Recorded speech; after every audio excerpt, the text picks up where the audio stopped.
Okay, so Google Hangouts live. We're up. And I'm going to enable the chat feature. So we can only understand what they're saying. No, it's we don't have any viewers yet, and we might not have any viewers. I mean, you know, there's always people that say, "Oh yeah," and then you know, they don't come in. So get that going. But at least that's up and running. So we'll be good to go there.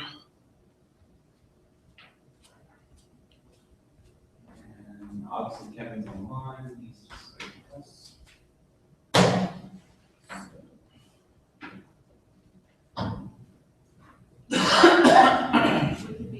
Hey. You gotta sit like, y'all help me out when people come in, okay? Which, anywhere from like here over. You gotta be like in the center. Yeah, you gotta be in the center. Sorry. In the center? Well, yeah, like anywhere here, right? But just these three chairs are like off of the camera shot for him, so don't worry about that. That's something different. Oh, okay. He's here.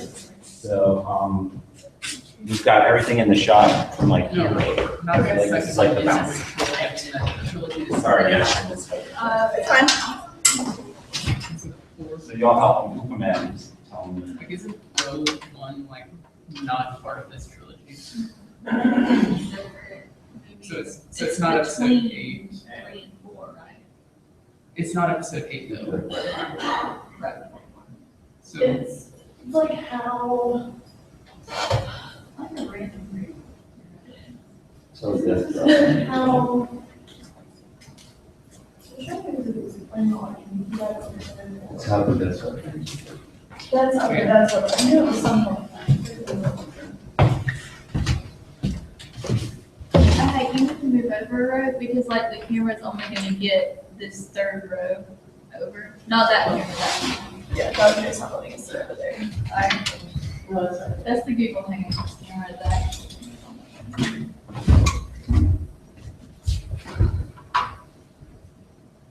So filming makes me have the most random shit of all time. Like, yeah, and Twitter, and I had like 3 fake ends for a while that somebody thought was real and almost called games. That's awesome. Right. So people were like, into this.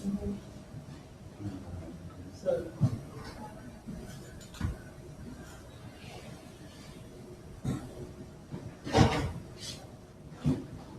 we can start class and start the Skype call, and then something's not working, so we have to spend like the first 30 minutes trying to figure out what's wrong. I know where she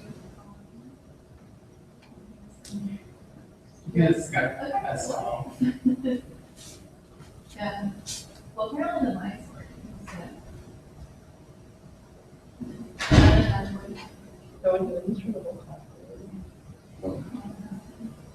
I guess until we run out of questions or things to say. Everyone run a question in class. He's on a mobile device, I can see, so I'm hoping this doesn't end in like a disaster. Well, it happens. Sometimes when you're Skyping, you know, it can get wonky. Then they'll go out and be like, sorry, we'll reconnect when there's better service. He's gonna be Skyping us from the McDonald's. Oh, McDonald's is like, what? So,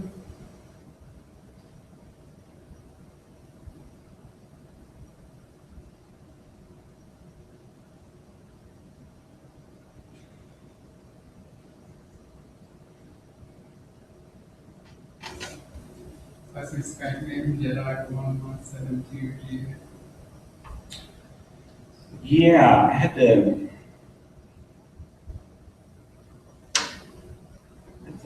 A few Skype issues actually. So I had to like do a new account and stuff. Like, not your all's fault, of course.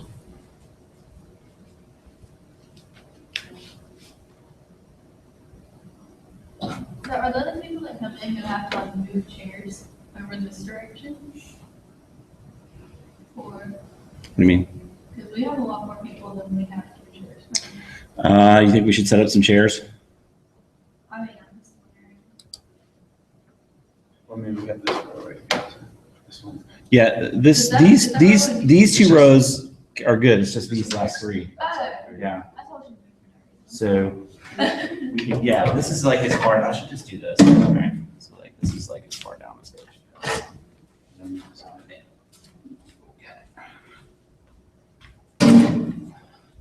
That way there's no temptation to even come. Start your workout plan then. Huh? Start your workout plan then. I'll get there. I walked for like 45 minutes last night. 2.5 miles. I'll get there. I've done it before, man. What do you usually do after like you got into walking? I always start with cardio first because I have to trim before I start doing any kind of like Yeah. other exercise. Otherwise, you're just gonna build the muscle. The mass that you have will go in the muscle, so you have to trim it first. I'll spend usually about 4 weeks or 5 weeks once I've lost around 10 or 15 just from like water weight, body weight, stuff like that. Right. Then I'll move to like 30s or like, just trying to do reps and sets and Yeah. different things, just tone. I'm not like buffing, so it's just, I'm just trimming. It'll take me You're gonna about come up with 2 a months to really see some serious changes. But by When do you have to have it done by? September, I can do it. Yeah, the summer is just bad down there because of the heat, so it makes it miserable to get I'll outside. be If you go inside. outside, you actually burn some calories. Oh, yeah, you just die. But I usually always try to get some nighttime, even if it's just humid and stuff, even if it's just a basic walk, like just because of what you Do sweat. something. Yeah, it's good for the body. My friend and I walked 2 laps around campus the other day, like right after lunch, and I had sunburn because it was so hot. And it was only 2 laps around campus, and they were even slow laps. When was this? This was earlier this week, maybe Monday, Tuesday. Kind of Tuesday. And it was really humid, but I don't know. But usually 2 laps around campus is nothing. It's kind of really not like yesterday. It was Yeah, like ridiculous. my shoulder is sunburned, it's not now, but I was like, what? How did this happen? Like we were filming a short, and I was outside for maybe 30 minutes. Yeah. That was fried. Like my shoulders and chest were like bright red, and I'm like straight. Oh my god. My face was red. It was a mess. We had for summer, oh my gosh, for a week for the summer. And so it's like 115 to 120 degrees. And then like, in the heat of the day, and I was like, we're gonna die. We're gonna like all melt into little puddles on the ground, and we're gonna die. And like, you can't wear shorts. I'm not running, so you can't wear like Nike shorts or anything. Yeah, So that's why they want me to wear shorts for the. it's because of the culture. Oh. No, it's the culture that's there. How's it And we have to wear scrubs, because I'm working with the. So we don't wear long scrubs. So a lot of people just like about the cheap ones. Yeah. And then just like chop them off at the knee, just for the time you're there. And that's why I'll do is find like super cheap. And see if anyone has something like that. So you're gonna be able to see us for Alexa. That's a good question. I'll check it. But We probably. have this silent voices in our. Like you can't, they can just hear us talking. Yeah, that's the worst, man, when you're doing this stuff with, We don't have cell phones, just like cut the light on and shine it on your face. Like scary to be like. Kind of like that. Oh my gosh. Am I really that pale? This is like, I think so like. Okay. I was like, I was like, I know I'm pale. I didn't think I was that one. That's funny. maybe we have two like you want to be a fun, Where is the picking up the audio from? you want to be a fun PE class in the future? Mike, Okay, I was about to say, how's it Yeah, going that's here? so That makes funny. sense. Dude, we need to jet for Chinese class. You can teach us how to find the life. Some people will say that's already going on, stage combat. Yeah. Stage combat stuff. We did stage combat class, you could at least have on Jedi Soul Fighter. So you still can't really see. Even better. So I have to like step in here. So like. That's not weird at all, right? It might be better for me to kind of anchor in here. We'll see. I'm not important. In the least.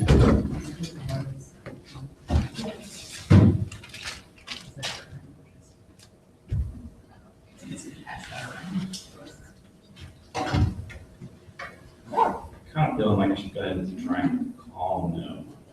Is stage combat its own class or is it part of one of the acting classes? Huh? Is stage combat its own class or is it tagged in with another class? It's usually tapped in, yeah. It is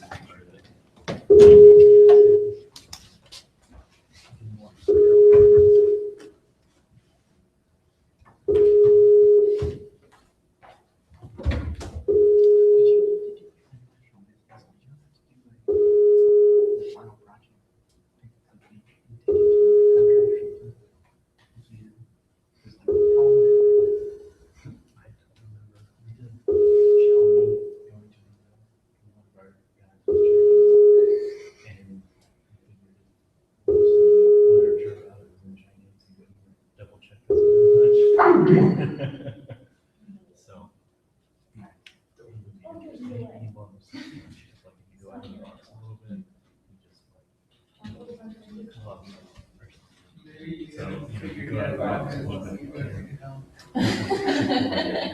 What? Oh my gosh. Yeah, it's fine, Especially it's bringing maybe.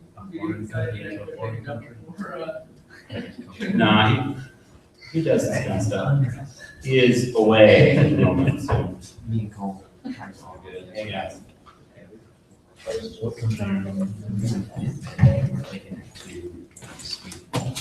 So we are live on the air with the recording now.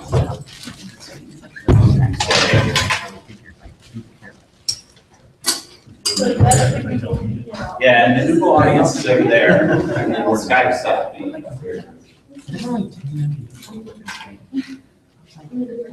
All we need is a face.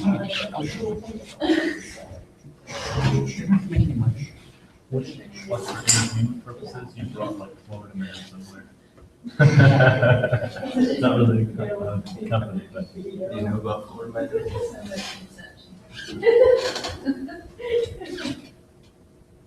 Oh. God, just so. That sounds like that's Jack Seltzer. Everyone's like, no, it's not. Yeah, no. I think that's pretty stupid. See my Alka-Seltzer. Tums. I didn't know what that was. I remember someone in the house. Candy. Dr. J, Mhm. how do you say the city where it's from? Didn't call it. We're having a discussion, how do you say It was that? dated when I was. Okay. Okay. I can't come with. I really like Lily's way of saying it, by the way. What? I have like my phone just, that's me. Yeah, I don't know. It's, I just like click on the calendar. I'll have to. She's like, can you see that white bar on the side? Yeah, I can see it. That's just me up there right now just saying it's enabled. But, if like things start popping up, let me know. I mean, it should make a little beep noise or something like that. All right. I thought it was. You know, like, it's like. I thought of it Exactly. while I was sitting in class today. And I don't know if it's a good one or not. But what about like the significance of having your face covered? Because like the stormtroopers and like the Emperor and Darth Vader, and then versus like Luke, and other than his swishy hair, everybody else is all. Yeah, well, you know, we could probably really spend a lot of time on the idea of the mask, particularly in sort of Freudian psychology. Identity issues. Huh? Identity issues. Identity issues for It's sure. already a common theme in Star Wars. Well, it's a common theme in stories, you know, the mask is oftentimes metaphorical or representational of quite a few things. So I don't, have we really fully heard Kylo Ren's mask backstory? Because I know I read where JJ said it was supposedly created from pieces of Vader's helmet, but You just thought it might be cool. yeah, I don't know. Does it represent any other characters from either comics or It looks a little bit like, cultural history somewhere else? Or? well, I know there's a Sith in the Old Republic, it looks like. I can't understand. Revan, yes. Yeah, I remember when I was doing my Storify project, I came across some theory about how like the Knights of Ren were sort of based on Revan, and Revan might be one of the knights. Because I know before they actually gave details on Kylo Ren, a lot of people were assuming that That's who it was? Yeah. It looked like- Interesting. I think maybe that Kylo Ren is ashamed of his family, so he tries to hide his face because he wants to hide who he was. Sure. Like his real name is Ben, isn't it? He just chose the name Kylo Ren. I think his name is Ben. Yeah. Yeah. Probably have early one. Is he ashamed of his family, or is he ashamed of being dark side though? You know, the Or mask is is it ashamed to be ugly, plays the shadow, that's more. identity. It takes it off in so many different places. It's that cat, and it's like this cat would just like Kylo Ren, and it's just a cat with really long. I know. Every time he shows his face, I'm not. IMO.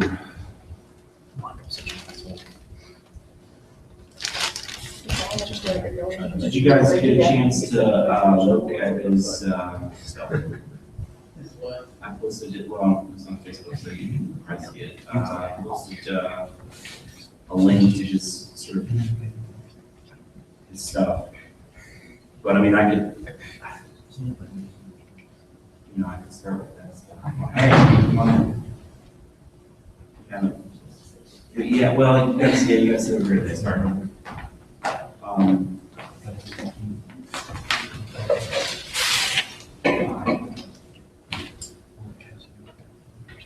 PhD from St. Louis University. He's been at Washington for a while, at Eastern Washington. His areas of specialization are social and political theory, ethics, American pragmatism, philosophy, and popular culture, German idealism, and romantic thought. And he also is the co-writer and co-producer of Men in Charge. It's a radio program on Spokane Public Radio. And he's written a ton of books.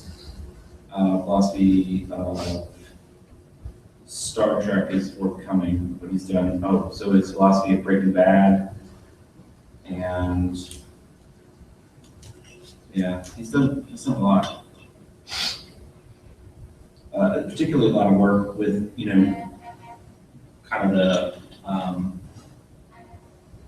themes that we've been exploring and the things that I've been teaching here for the past few years, and this idea of using cultural texts to look at philosophical issues. So, He's no longer away.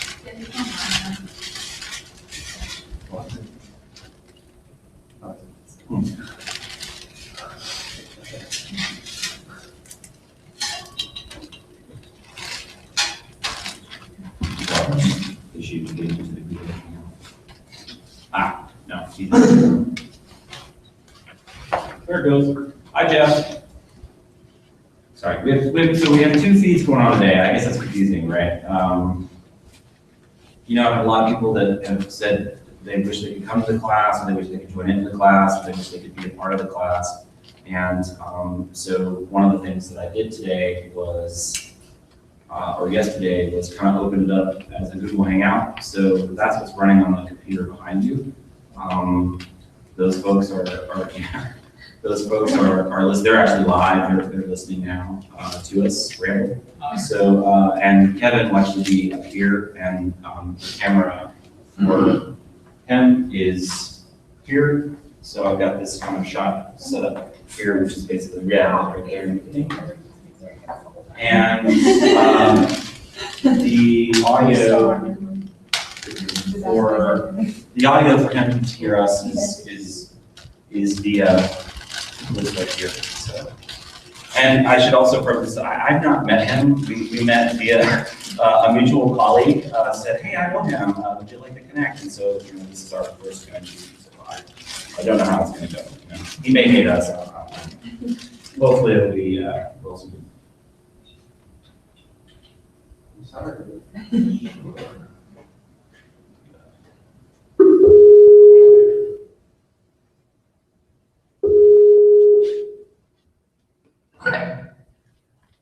Oh, there they are. Hey, can you hear us okay? Yeah, can you hear me? Great.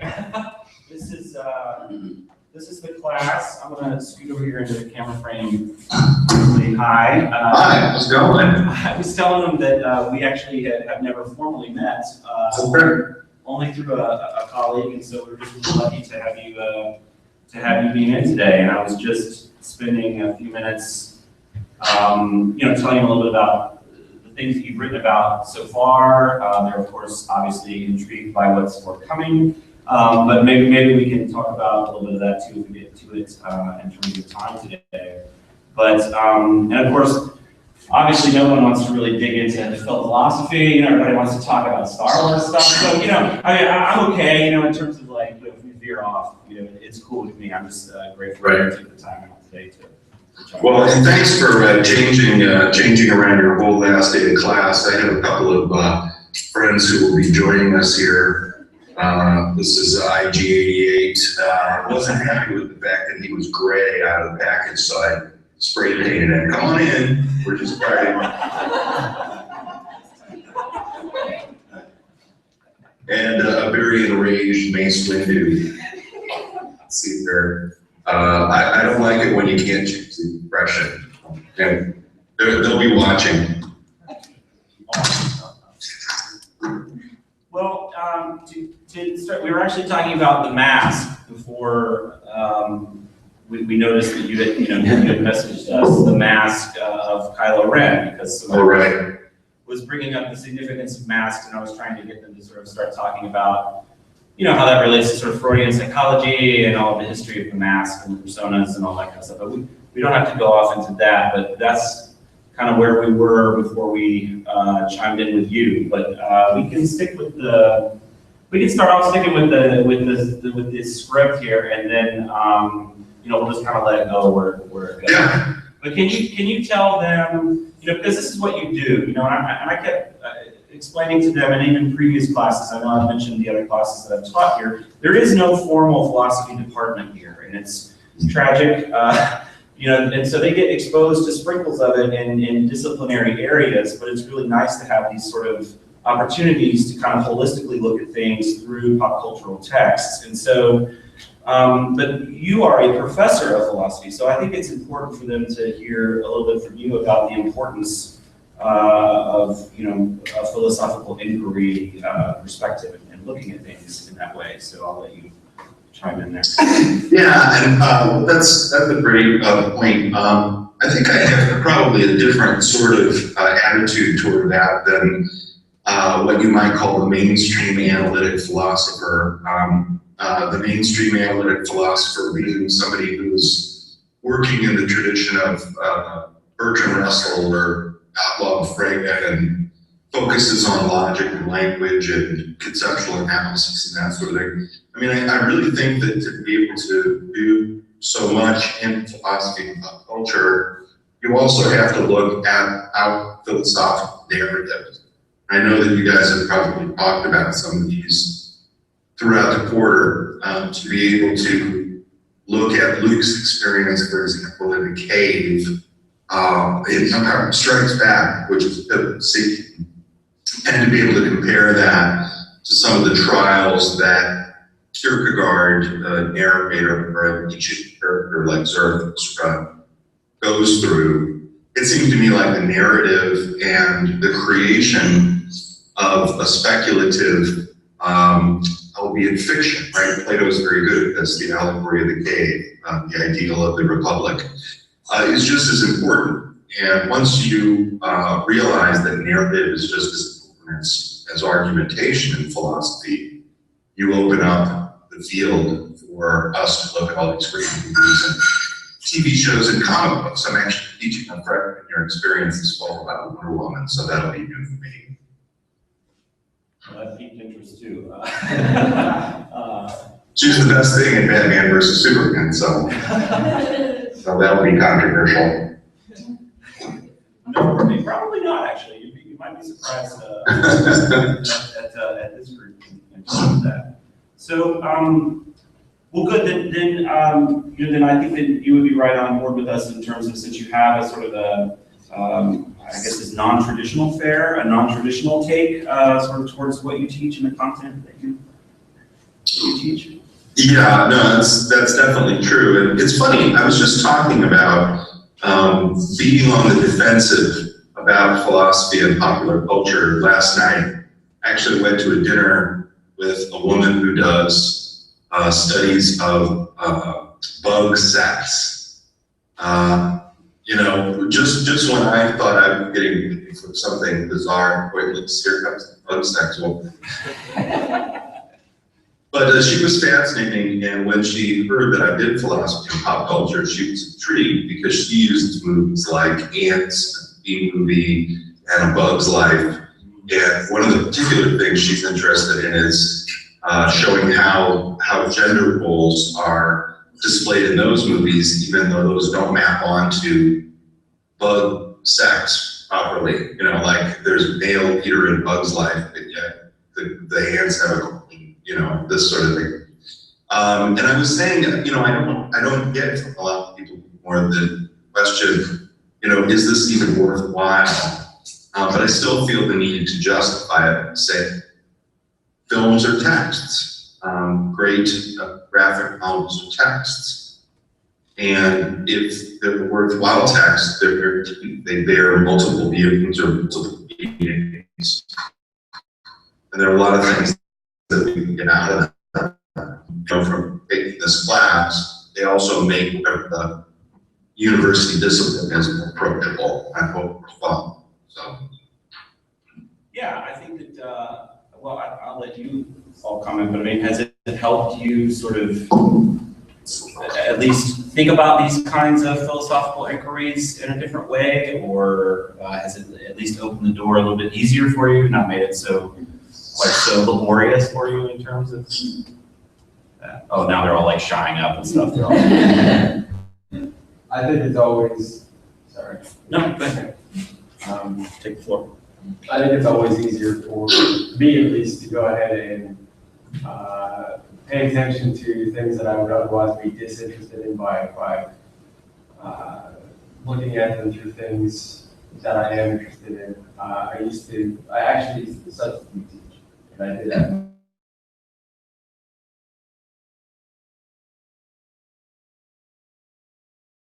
All the time. What they are, but one of the things that they like, and trying to relate that back to history, you know,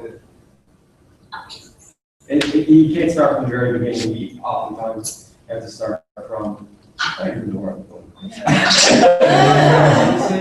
you need to start from midstream. You need to start from, you know, the first step that you take rather than necessarily trying to backpedal it. Exactly. Yeah.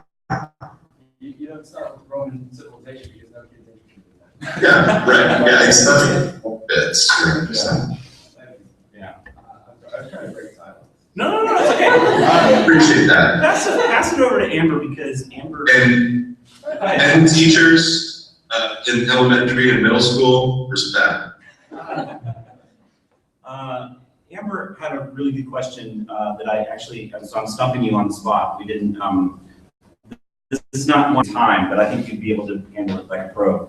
But it was in regards to the force. Do you remember that question now, or should I like pull it up for you? Sorry. It's okay. It was about the nature of the force, right? And like, what is it? How do we measure it? You know? Balance? Yeah, in terms of balance, right? Yeah. Okay. You remember? Yeah. So we were wondering what your thoughts are on the balance of the force, and kind of like, is it even possible? And do you think that Anakin ever really did achieve that balance? And in all honesty, like, if that did occur, like if you believe that the balance was restored, then why does it seem more like it's a pendulum instead of equilibrium? Like as soon as it's restored, here we are in the 7th movie and it's already thrown off again. Right. The pendulum. Yeah, that's a really good point. There was one question that was on to, can we really be sure the dark side is evil? Right. And that ties into it. So one of the great things about editing the philosophy and pop culture books is you allow yourself to be convinced by other people about things like this, that you're on the fence. And I was convinced by a chapter in the Ultimate Star Wars and Philosophy by a guy I know pretty well, actually. He teaches in Indiana.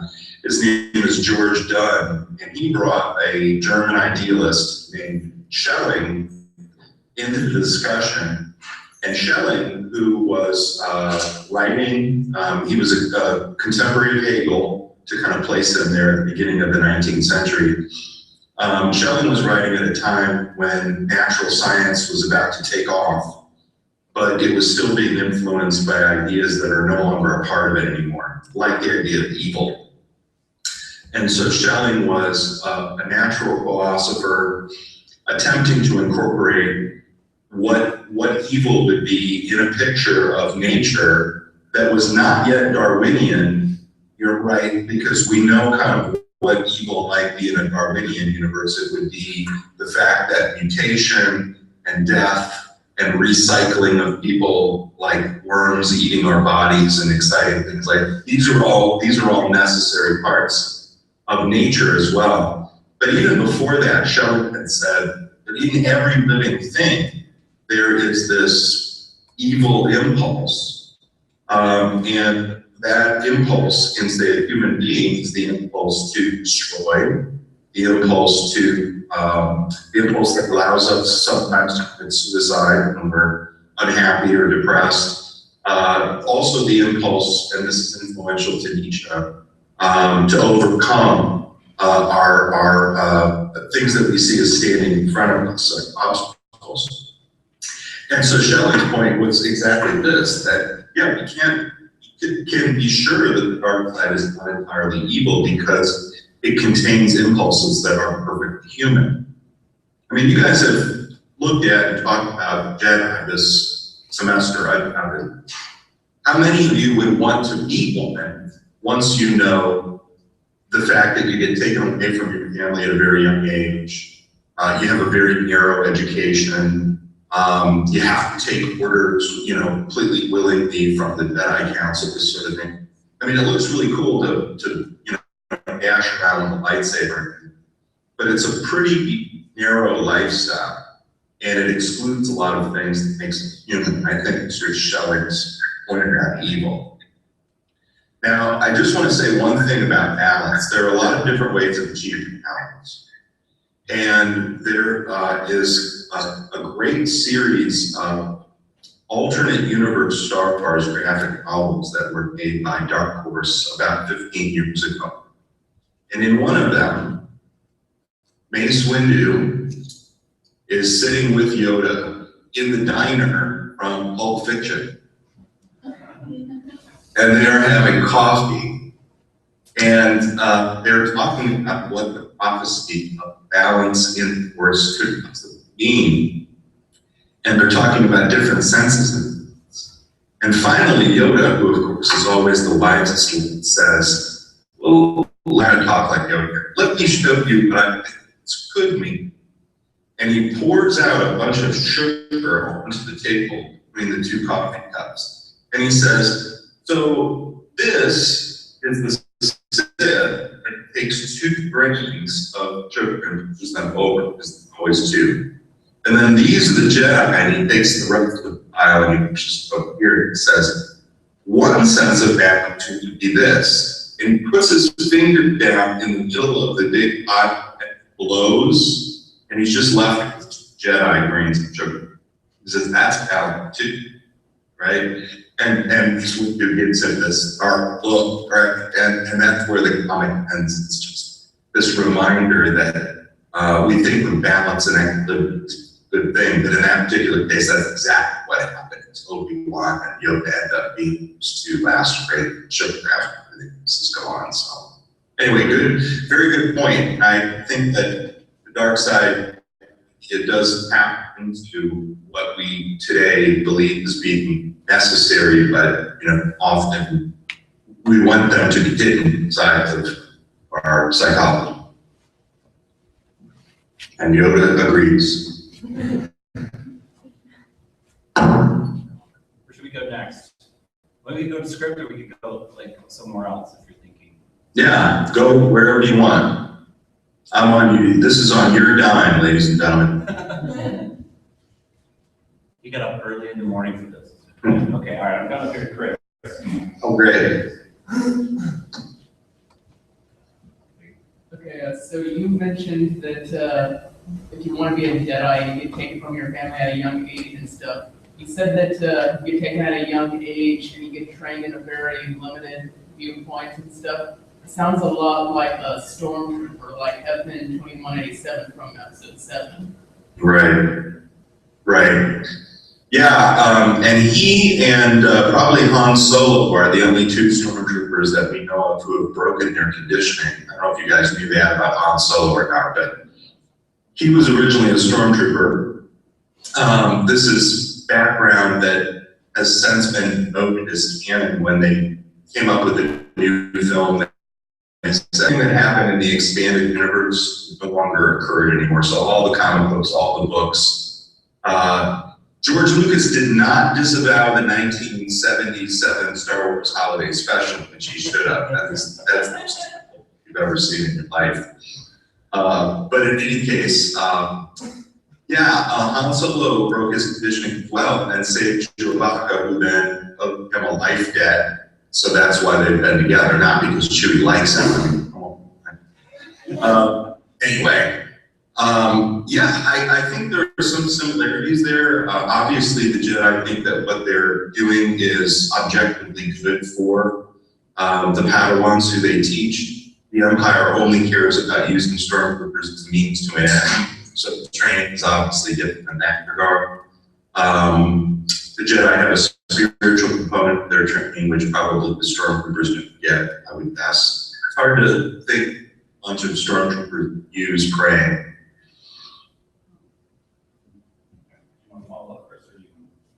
Okay, we pass them on. That's it. Oh, okay, sorry, Leslie. Go for it. Okay, hi. So, do you feel that Star Wars is a story of Anakin redeeming himself, a story of a son redeeming a father, or is it two separate stories, and when Anakin becomes Vader, he becomes irrelevant to Anakin? I've actually started to believe that it is the story of the interplay between the light side and the dark side, and that all the individuals that show up in it, like Anakin and Luke, are just episodes in that much bigger story. And so, yes, everybody does become irrelevant at some point. Of course, it turns out that Anakin's not so irrelevant, and that Kylo Ren is trying to model himself on him. I pointed out to somebody yesterday this bug sex that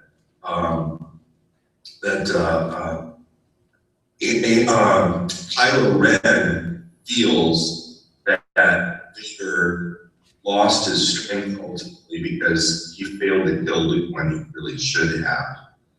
And so that puts, I think, the scene with him and Han Solo into a much more pointed context, because Kylo Ren really does feel that by doing that, he is really on a step to propagating Arthur. But again, I think if we want to see this as really being mythic, you guys have talked about the dimension of Star Wars as a modern myth. If we want to see this as mythic, we have to see these characters as occupying cycles of ascendancy of light.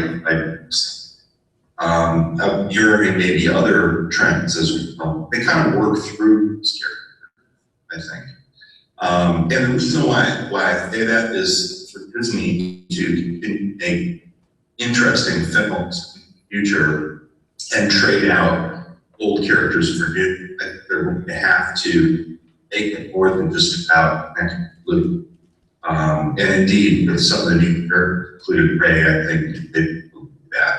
Have you guys all seen Force Awakens? Am I not correct? Aren't John Boyega as Finn and Daisy Ridley Ray? They're fantastic. And they totally fall into the characters. They're very exciting. I'm sorry, I just can't get over what a great job these two did. They're new. They're It's very fresh, and I think Yeah. that was one of the things that I think I experienced when I started the class was I was thinking, you know, people come at Star Wars at different entry points, and that's becoming less and less of an issue, you know, now than it was for when some of us were younger. You know, I was a little concerned about how to, you know, meet everyone at their various points. And it was very clear from day one that they wanted to just jump right into 7. You know, I mean, it's very, and that speaks to power and the abilities of the casting and what JJ and his crew were able to do. We just recently saw Force Awakens as a group last week. You know, we screened all of the films throughout the semester. Unfortunately, I didn't have time to really go into a lot of the universe, which of course would have been much more interesting. Obviously, heads were perking up on Han Solo thing. That was something that I did not, you know, go into or talk about.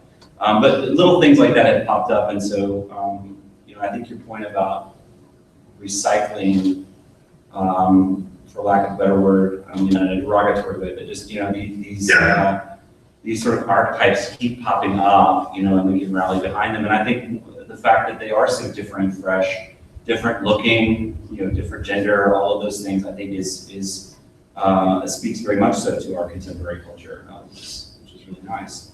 Yeah. It's along that vein, since we're talking about some kind of fun stuff. This has been a joke all semester, but I'm gonna let right?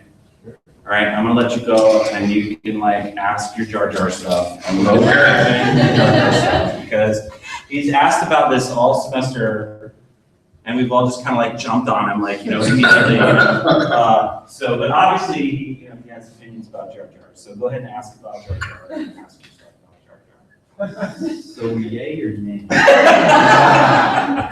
Important, not important? So Jar Jar is the most important character in the first 6 films. And the reason why is that, of course, as we all know, he unknowingly casts the vote that creates the Empire, and therefore sets everything in motion. Beyond that, you know, you guys have probably talked about the Darth Jar Jar plot. You know, the idea, I think it would be great. Somebody needs to go out there and replace his lines with him saying evil things and see how it works. Maybe they've already done that, I don't know. But, you know, honestly, I don't know what Lucas was thinking of in Phantom Menace when what is your thinking there? Is it just comic relief in the first movie, or is there something? Personally, I have no idea. I think that he's part there for comic relief, but in part wants to believe that he's the one orchestrating everything. I see. You know, just all those little fan videos of everything that he does. Right, exactly. Well, I got on my suggested order of class that you guys, some of you have been interested in conspiracy theories in Star Wars. But think about it. How many dramatic and completely unexpected reveals have we had in the Star Wars movies? Let me illustrate this for you. Right? I mean, for example, here's what I would have done with Revenge of the Sith. It turns out that the reason why Anakin is mad at Padme is not because he's just. It turns out that Obi-Wan's been fooling around with her on the sun. Oh, much more dramatic, that would be, right? And here's something that would be a completely dramatic reveal that you could have done at the end of Revenge of the Sith. Guess whose kids Luke and Leia really are? I mean, right? I mean, I know I'm going all soap opera on you here, but I mean, there could have been some things where Lucas completely took, you know, a different direction than we expected him to. It typically doesn't do that. There, you know, with the exception of Luke being Vader's son, and then Leia turning out to be his sister. Again, not particularly surprising since they're what, like, characters, right? And they're all somehow related to each other. It seems like. You know, Lucas doesn't do a lot of stuff like that. Now we can ask if J.J. Abrams, under his direction, will the series have more of that? Maybe. You have to look at Abrams' films to look at the extent to which he has surprising revelations, to see whether he'll want to do that or not. But I do think that Jar Jar needs to be very long-lived, show up in one of the new movies just for fun and interesting. Are you pleased? Did we give Jar Jar justice? Okay, all right, good. Could he, One of the chapters in the new movie was going to be the execution, was going to be titled "The Execution of Jar Jar Binks," but we convinced the author that was a little over the top. So, anytime they go to the Senate, they pretty much whenever sorry, I'm losing my words. That's okay. No, you're fine. Anytime they propose something, like all of the senators cheer for it, and they all vote yes. I mean, could Jar Jar be like a singular person representing the masses that'll just go for whatever the person speaking will do? Because they never vote no on anything. They always seem to vote yes. yeah, they're either very confused and disrupted, or they totally go for it. Do you guys think that Lucas portrayed his politics in the early movies very positively? I don't get that sense that he does, because they're not, the senators aren't capable of intelligent debate. Where have I seen that before? It's kind of where we went to in our discussions. Yeah, right. They're not capable of intelligent debate, but they do things very emotionally, right? And Jar Jar also thinks that when he is granting the Chancellor emergency powers, that he's doing something very important, and he's right, just for not for the right reason. So, yeah.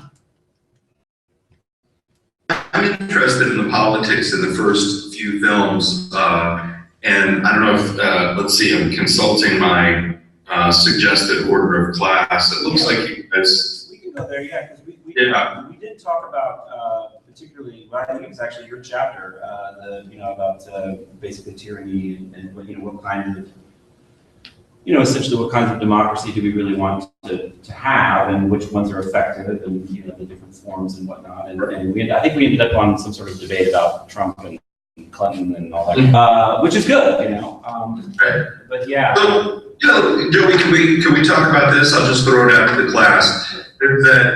There's a not very well written but interesting scene in Attack of the Clones when Anakin and Padme are talking about politics. And I'm wondering if you guys talked about that conversation where Anakin says, sometimes it takes a strong leader to get things done. And Padme says, no, the long, boring process of deliberation and voting is really where it's at. You guys have any thoughts about where you might come down on that conversation? Well, they should be made to. She says that, but in Phantom Menace, she didn't want to go through the long process to get the Trade Federation off Naboo. Good point. She changes her mind based on how close issue is to the heart, right? Yeah. Yeah, that's good. Other thoughts?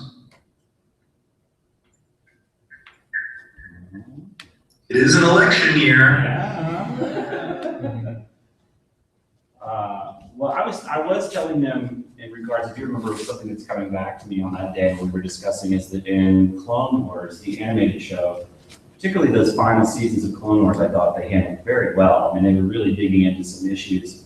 But the Trade Federation, particularly the banking plan, is something to really look into. Because we hear a lot about Bernie Sanders and all these sort of like liberal ideas about where the money's gonna come from. And, and I think somebody raised the question of how do they buy the materials for the war, right? Somebody, because I showed that clip from Clerks, where they dissect the blowing up of the Death Star and Return of the Jedi, and, all these independent contractors that dies. Where do those materials come from? How do they fund those things? Where do they find the money? And I can't remember where that discussion ended, but I think it was in relation to kind of an imperialistic form of government, like raising a centralized army or something. Didn't we end up there? This was a few weeks ago, so I'm just trying to spur your memory. Yeah, I'm not sure what you guys discussed, but I think that we get a hint in episode 7 of how these raw materials are gotten a hold of, because what do? They hollow out half of a planet, Star Killer base, right, to turn it into a weapon. And so I'm pretty sure that they're not worried about paying fair market value to build Star Destroyers out of and that sort of thing. Yeah. A lot of the early books, by the way, that are original novelizations, like Split on Top, which was the very first original Star novel that came out after episode 4. A lot of those books do a really good job of painting the behind the scenes machinations of how they steal souls from planets, and they don't even contribute to the company, they just take what they need. So they are the ultimate military industry commoners. One of the things that struck me is, since we're talking a little bit about, there's a hint of kind of environmentalism as a theme in episode 7, or at least environmentalist rhetoric. I get water popped up a few times for me in the recent viewing. It was with the crew.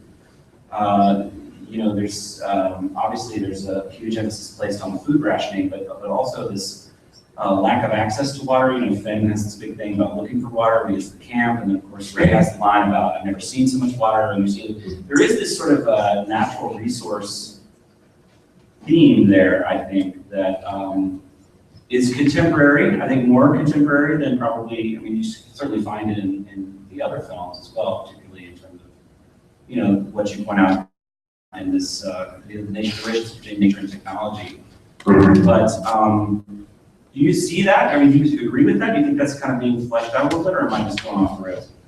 No, I think that you've got a good point there. Water is extraordinarily present in episode 4 in ways that it isn't in some of the other films. One of the contributors to the original Star Wars and philosophy book did a chapter, I think, on Star Wars and environmental ethics, and actually she really got reamed about that online on the chat boards and stuff, because apparently there's some Star Wars fans who are pretty darn conservative, and that's fine, because messages and movies can go politically many different ways, but they thought that she was reaching to say that the light side of the Force would also be a radical environmental domain.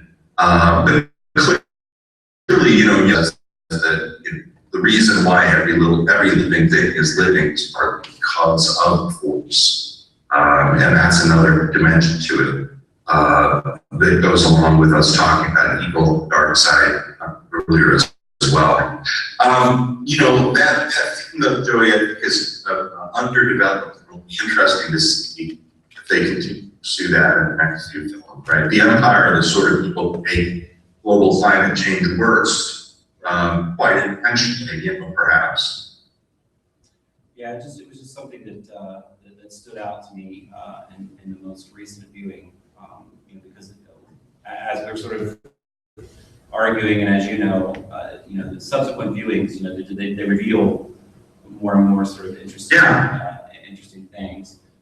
So the more you watch it, the more you find in terms of that. So someone on the Google Hangout, there's a Google Hangout going on too over here in the corner. Yeah, they can see you on the screen and us a little bit. But one individual wanted us to talk a little bit more about the types of political ideologies that are on display in episodes 1 through 3.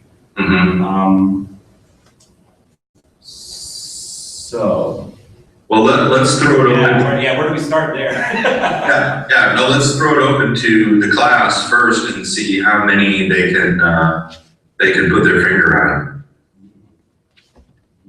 Particularly one of you who has one of those, one of the rich Georgian accents there. I don't get to hear that up in the inland Northwest. I'm from Missouri originally, and we get all kinds of accents there. But up here, people are just Scandinavian and they don't have any sort of, it's terrible. Well, see, now I'm on the spot to like, has like, really everybody has the twin, I guess. Obviously, we could start with like Palpatine, if you wanted to. I mean, that's probably the most obvious one, right? Sure. What kind of political ideology do we see coming out of Palpatine? I would add one word, autocracy. Autocracy. Yeah. Yeah. For sure. Tyranny. Tyranny. He would, if he were trying to defend himself to another rapacious Machiavellian politician, he'd probably use the phrase political trust. The political realist says, everything is power. People don't really care about each other, and so we just have to operate within those constraints. And by calling it realism, they seem to be giving it the justification of saying this is the way reality is. But in fact, that's just the way in which they constructed this situation in a very Machiavellian way, I think. And of course, Palpatine can't share his Machiavellianism with anybody because the key thing to being a really brilliant evil political figure is that nobody really knows you're the evil political figure. Anybody watching House of Cards? See, the whole title, right, of that wonderful show with Kevin Spacey alludes to the fact that just as long as it keeps all the terrible things he's done, secret acts of cards, right? Otherwise it will fall. But there are other political ideologies in those movies as well. Okay, so here's the question I'll throw to you. Do the Jedi have a political ideology? Well, good one. Good one.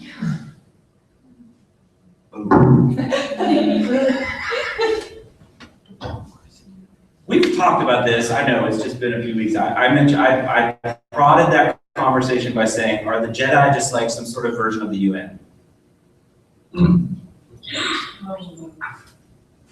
That's okay. It's okay.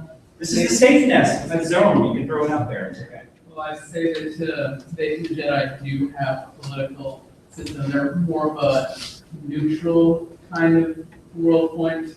They believe in the absence of strong emotions and the separation from things of emotions. Like Anakin, in Anakin's time, he became a Jedi.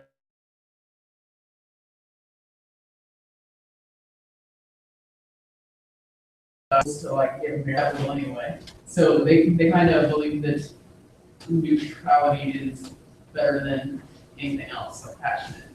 Mm-hmm. So that's what the Jedi would believe, I think.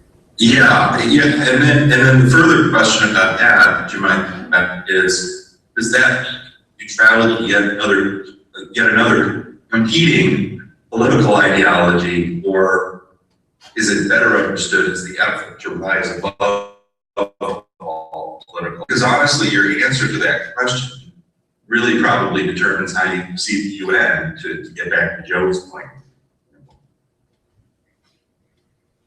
Other people down here, I'm trying to point to the screen, down here have their hands up. Amber.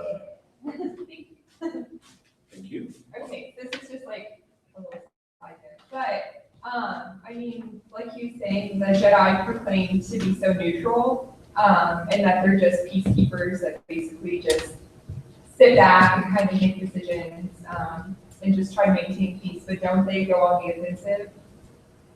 It's an attack the throne. Am I wrong? I could just be mixing this up. Well, they went into an army. I mean, they went straight in an army.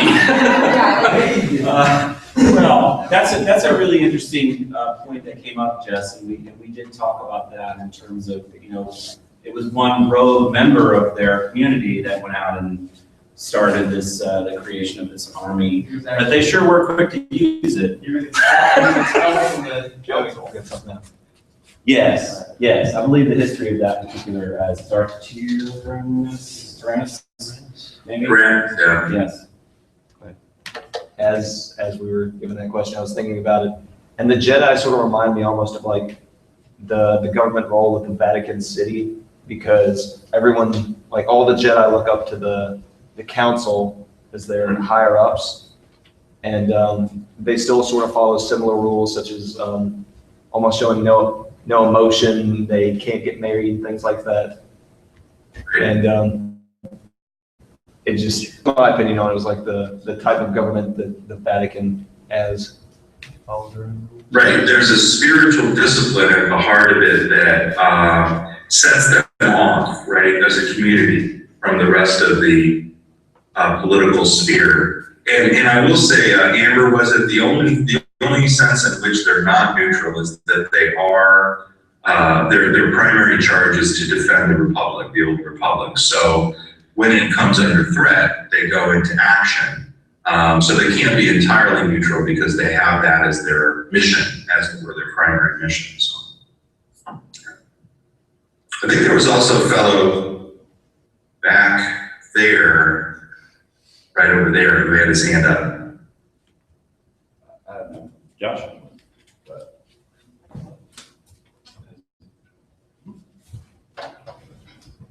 Well, like, so I think the political ideology that's shown in the first three is this idea of like how bureaucracy does not work, and how like this, especially on episode 1, it takes so long that eventually they just go to these, as Padme says, it's like an aggressive negotiations. Like they're always trying to like work it out on the floor, but it never actually works.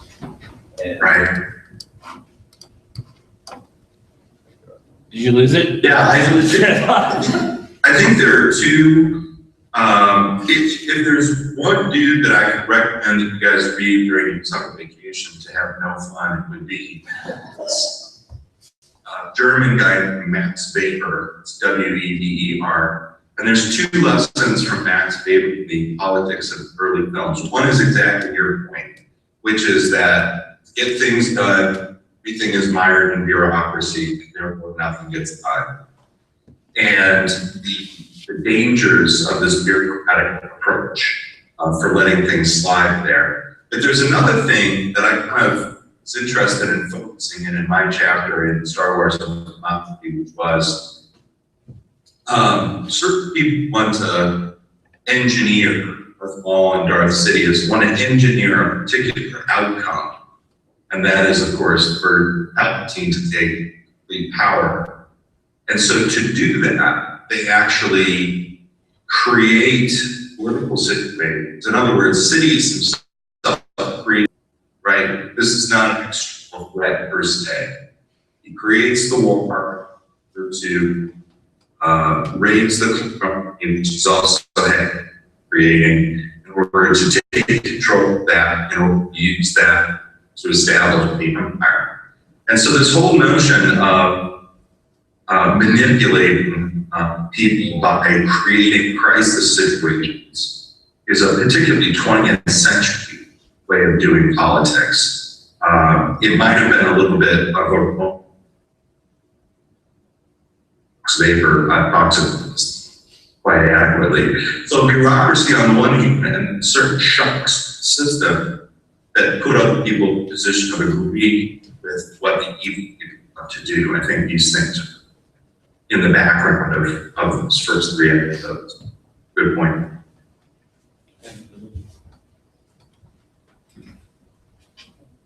Okay, so back to politics.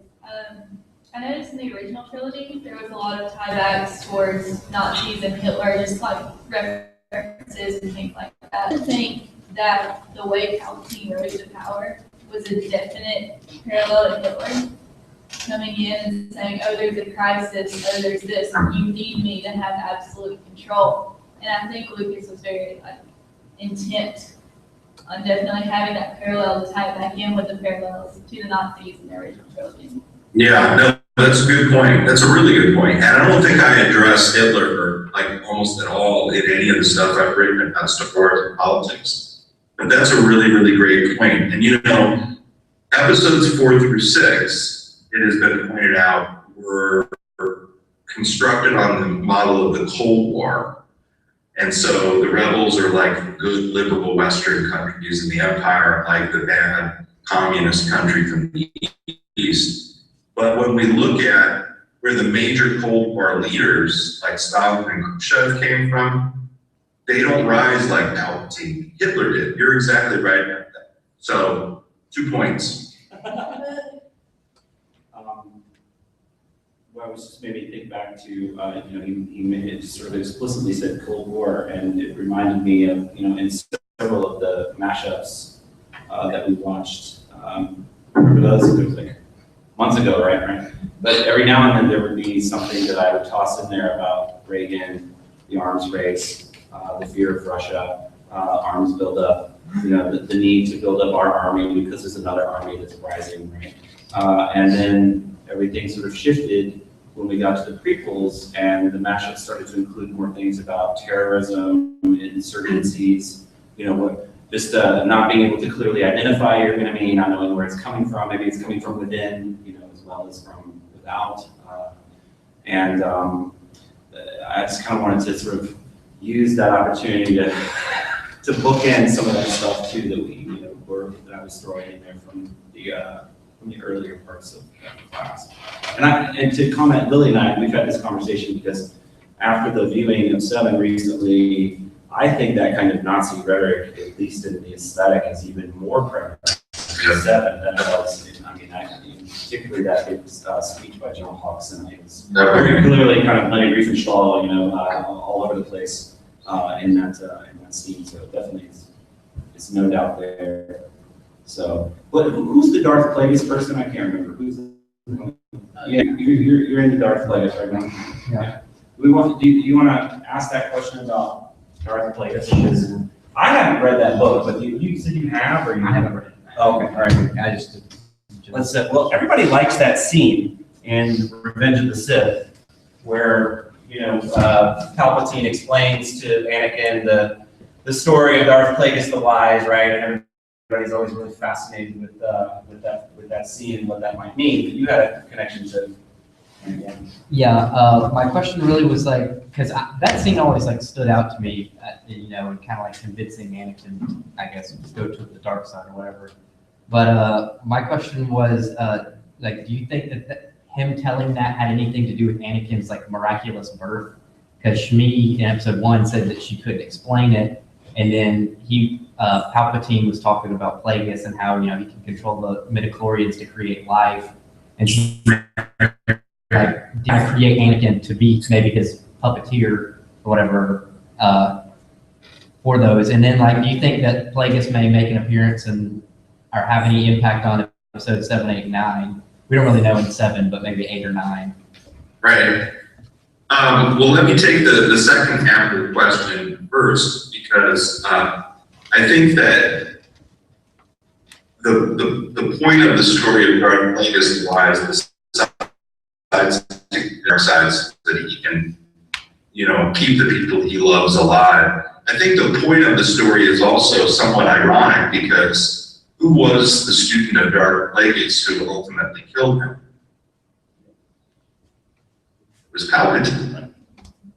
So the irony here is that the person who wanted eternal life, their life was cut short by the person they took into their confidences. And so if Darth Plagueis is not really dead, then ironically it undercuts the drama of that scene, right? We find out later that he's not really dead. And by the way, I don't think that Snoke is Darth Plagueis, because if I remember correctly, Darth Plagueis is Mun, and they have the long necks, and Snoke doesn't have a neck. In fact, let me poll you guys really quick, because Snoke is projected so large in the scenes that he's in, don't you think that he's gonna be like Yoda? I think he's gonna turn out, yeah. I think he's gonna turn out to be a little guy. But who knows? So the first part of the question was what again? Hang on, we're at the same. I've heard from like some sources that he's like 7 feet tall or something like that. Oh, no. Oh, we're back to Snoke. Yeah, I, you know, it would seem kind of silly to me to have to try, just as a filmmaker, to try and have these scenes with like Jedi battling a 800-foot giant. I mean, I guess it could work, but it would be awkward at best, I guess. I don't know. Yeah. Maybe it would work.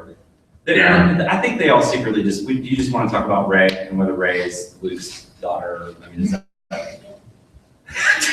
Tara's like, yes, that's the only reason I came today. I think she pretty clearly is. I mean, you know, given how important the idea of family is in these movies, the fact that the very last scene reveals Luke standing in front of that weathered gravestone, and then Rey shows up with the lightsaber, I think we're really meant to think, and I think many of us would be disappointed if we didn't find out after that she was Luke's daughter. That's my thinking on that. I'm also secretly hoping that Finn is Lando Calrissian's son, but there's not a lot. I got nothing. It would be cool, but yeah. But I mean, think about it, right? I mean, Finn is like wannabe Lando Calrissian. Lando Calrissian knows what he's doing, and Finn is just Mr. Big Deal. So, yeah. Well, and of course we, you know, well, I won't go there, but that's a little bit of what we don't want to. But and we're getting relatively close, but we can have a few more questions here. And we can stay on 6 and 7, or I can move on to something else, because I want, actually here has taken on a couple of things, but I want to know if there's anything else that, I don't want to, this is really about you all, not me, so I want to make sure that you all get your quality time in, since he's taking time to do this today. Didn't he ask about whether or not he thinks that Plagueis could be Anakin's kind of father? Yeah, so that was the other part of that question. Yeah, sorry, was is Plagueis should we say father? Did he kind of like create Anakin with Darth Plagueis, and then kind of Palpatine was like, well, I'll kill Plagueis. Now that I've got Anakin, I'll take you out. Yeah, right. So the idea is that Palpatine used whatever the technology or spirituality was to be able to create people without, you know, both parents or whatever. He stole that after killing Plagueis, and then Anakin is his pupil, is almost his foster son, right? Because he is responsible for him. I think that that's a powerful possibility, but I wonder why he would end up on Tatooine. We believe that his mother, who was a slave for his life, has always lived on Tatooine. Have no reason not to think. And so I wonder if there are other Anakins sprinkled around the universe, you know, created by the same process. And the question was, which would survive and become powerful and that sort of thing. So a very real possibility there now. One of the things I like about Star Wars is, you know, it's often described as science fiction, and it's not.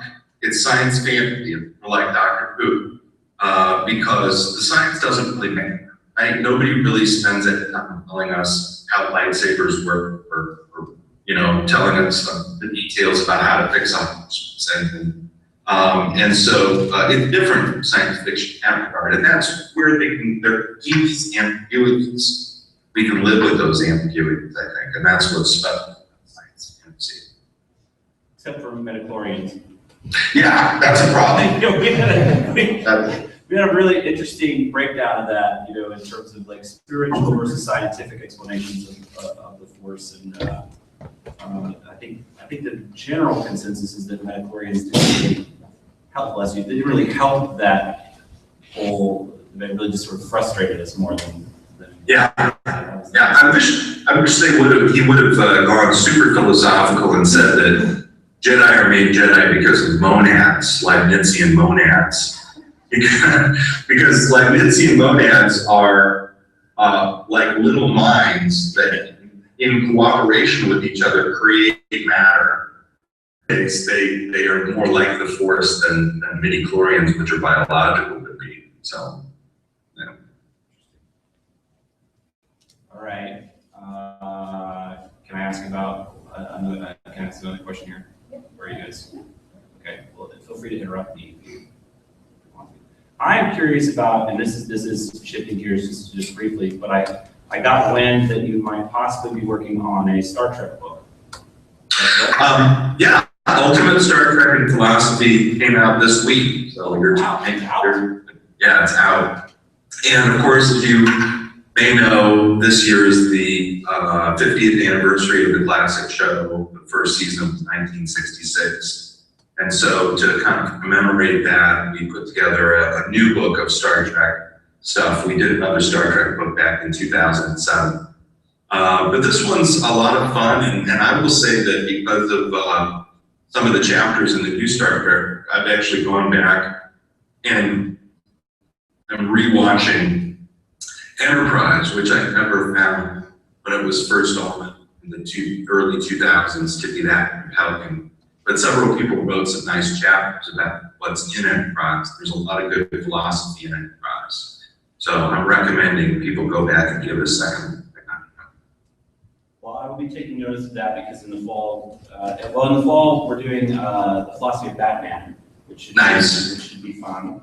And then in the spring, I've had some students who are not really, I don't want to say that they're quiet about it. They're pretty rabid Star Trek fans, and they've been asking when a Star Trek class will be offered. And so my sense is that it will be very soon. And now that we've got an updated sort of contemporary text coming that we can kind of pick up on. It's great. There's a lot of stuff with that. I've also got Philosophy of Breaking Bad book in pipeline and Alien in Philosophy, because there's going to be a sequel to Prometheus coming out next summer. So the public should have access to Alien. Such great films, especially for the Alien anyway. They're just great films. So yeah, Breaking Bad is a big, that got several nods. Yeah. And I think sometimes I guess you need a little bit of distance. I don't know. I think there's probably someone asked me that, I can't remember, but like how soon should you be taking classes on something since popular culture moves so rapidly, and how quickly, how much of a critical stance or distance do you need before you really address something like that adequately? And I know people have different opinions about that. I think we should always be thinking about it. But in terms of like a whole class, you have to give it a little bit of time. Breaking Bad's been off now for what, a year, maybe two, maybe. Yeah, a couple of years. Yeah. And this is the first book I think that deals with the show as a whole since it ended. And I think that is a show that really benefits from being seen as an entire narrative. Yes. Right. On the other hand, you have something like Doctor Who, which I frequently teach on, and because you've got 55 years or so of episodes to go up there, we're good. We got this to watch. It's not going to end. Are you guys Doctor Who fans? We don't really talk about Doctor Who much. Oh, okay, we've got some folks here. Yeah, I did do a book all by my lonesome called Who is Who, the Philosophy of Doctor Who. So you're finding booksellers right here. Good stuff. Well, do we want to say anything else to Dr. Decker here before we Maybe Philosophy of Watchmen. Philosophy of Watchmen. Oh yeah, actually there is a book that's out there, and so you could check that out. I think it's a good anthology on that. I'm using Watchmen in my fall first year experience class with freshmen. In addition to a great book, I just want to leave by recommending that you all read, if you're interested at all in comics, there's a wonderful comic, graphic novel by Scott Platt called Understanding Comics. You will never look at a comic the same way. after you read the clouds, because it really gives you the inside philosophy of how they convey the understanding of comics. I highly recommend it. But yeah, we will be using Watchmen, the graphic novel, yeah. I have a colleague, Dr. Hayes, who's on the Google Hangout, who probably just like lost his shit when you mentioned that, because he loves it. It's like his Bible, right? So you're good there. I'll probably see all kinds of positive stuff from that. Thanks, Kevin, so much for doing this. Yeah, you know, I've never done this before, and this was a great experience, and I just want to thank you, Joey, and thank all the students for this great experience. Well, thank you, and we will hopefully talk to you again soon. All right, enjoy. Right. May the force be with you. So let me cancel the Google Hangouts. Bye, guys.